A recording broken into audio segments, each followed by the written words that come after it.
Okay, welcome back to the Jimmy Wheel Factory. We're just going to talk about limit switches. This one on the right, well, there's no limit switch in there, but that's the housing that we would put to a T-post. We put a limit switch in there and it would have a little button that would compress. Awesome product, very happy with it, but we've decided to move more towards this paddle or lever limit switch. Reason being, it just takes a bit more time to manufacture these ones with the RHS, etc. But either way, if you've got a Jimmy Wheel kit with two of those, this video is for you. So previous products had basically one of each, as a matter of fact. That one on our left, the lever limit switch, would be plugged into the electronic lock, and this one would be on its own, and this one would typically be used for when the gate was shut. You can use it for when the gate is open, but this one would basically be used for the opposite.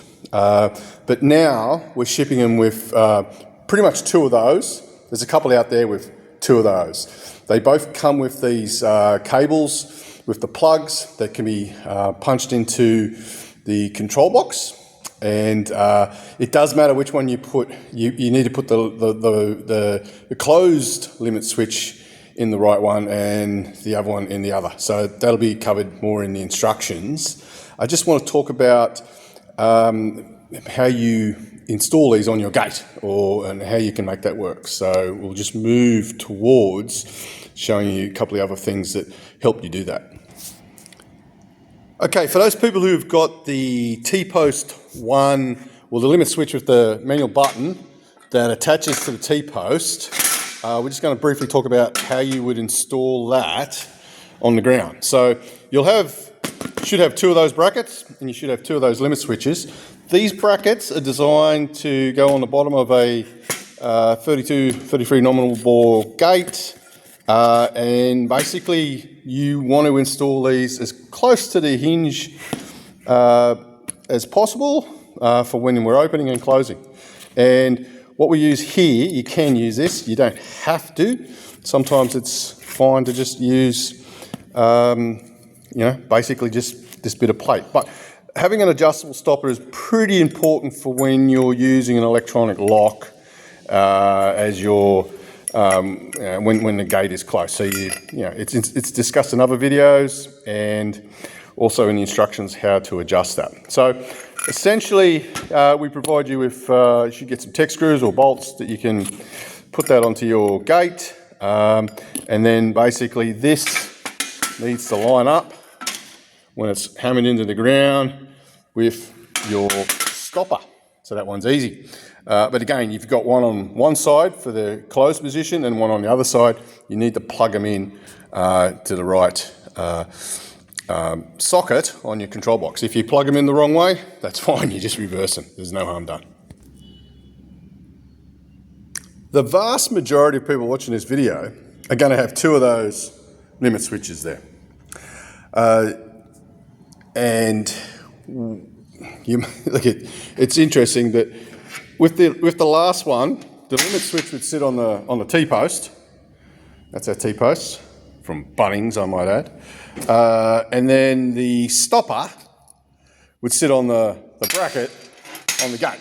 But with this, it's reversed. Okay, so the limit switch, the lever or paddle limit switch, is going into this bracket, and we provide you with those screws to screw it on, and you should also get some Tech screws to smash that on the bottom of your gate. So you've got that sitting perhaps like you really don't want to like that. Perhaps sitting like that on your gate. And then you've got this, you can move this lever arm out by just undoing that little screw there with an Allen key. And essentially, let's imagine that's on your gate. And then as the gate is either opening or closing, it moves towards this bracket here. sitting on this T-post. So you can move this bracket around, you can adjust it, and you can also put the stopper on it, if you wish.